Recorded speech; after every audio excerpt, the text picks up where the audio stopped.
Alrighty guys, today we are going to be explaining level 1 concepts and what actually makes them happen in terms of level 2 data and order flow.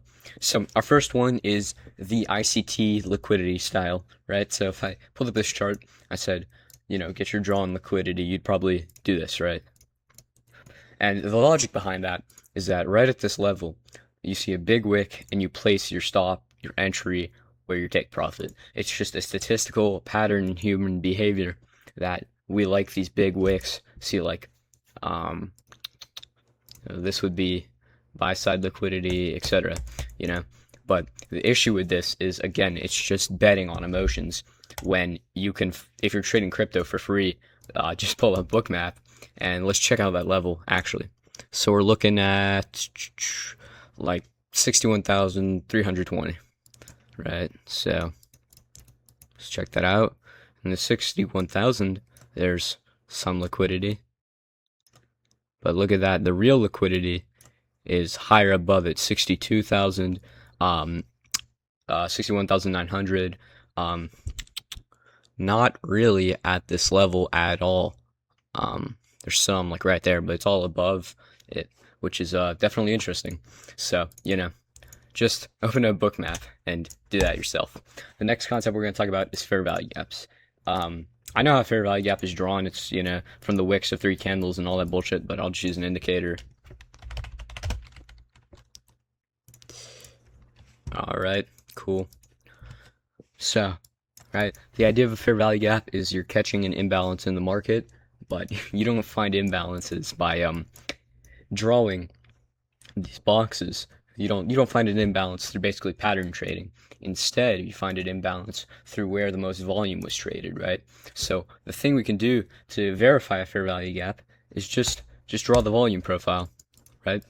And as we can see here, this one will likely be inversed, right? This fair value gap will, I can guarantee, be inversed. Look how little volume there is. This one, again, it won't be respected. There's very little selling volume. This one will likely be respected. We see an unusual bump in selling volume at this point. We see a large sort of hump right here. So we can, maybe even trade this, but obviously we won't. So fair value gaps are a decent idea, but they lack structure. And you can just find the real imbalance without even using Bookmap. You can just pull up the anchored volume profile. So, yeah. Alrighty, next concept, Bollinger Bands. 1 second. Alright.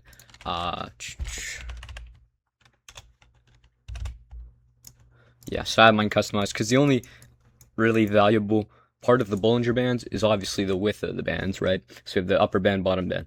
And as we can see, almost every time they're respected. We see price come out of the Bollinger Bands here, instantly comes back down. We see it gets to the bottom, comes back out, peaks out, drops. So why are these respected? Well, again, if we go to the live order book, we can see that this heat map is liquidity, right? Wherever there's a reddish color, there's liquidity.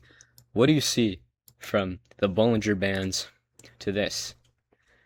The orders and the most nearby liquidity is in the shape of the Bollinger Bands, and this is because all Bollinger Bands calculate is essentially mean reversion. This is sort of, if we were to draw an average price through this amount, right? Bollinger Band says, okay, if it deviates from the average price this much, it's likely going to return. And this is due to human psychology. This is sort of our own mental overbought or oversold indicator. So they work because of, obviously, human nature, psychology, and it's just statistically likely for mean reversion to happen at that level. Alrighty. Our final concept, Fibonacci retracement. Oh, I didn't even delete it. Whoops.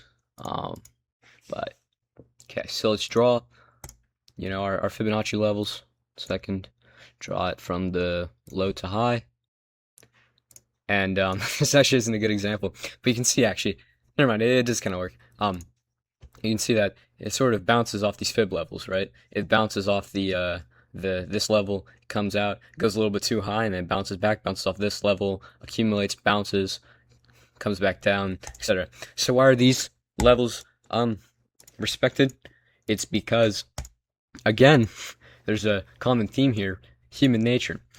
The Fibonacci sequence appears in nature, it appears in pretty much everything. We don't really know why, but humans, because it appears everywhere, they trust it. So it's where you're going to place your partial scale out, your take profit, your stop loss, your entry levels, etc., because that's what you're most likely to. And we can see it on the book map. Look at the live orders coming in. It's forming the shape of these fib levels. It's pretty interesting. We can see again, right? We have the Bollinger Bands here, and then we have the upper level of liquidity. That would be like one of the higher Fibonacci extensions that it would bounce back off of. So pretty interesting. And yeah, that's going to do it for today's video. Hope you guys liked it. Yeah. Peace out.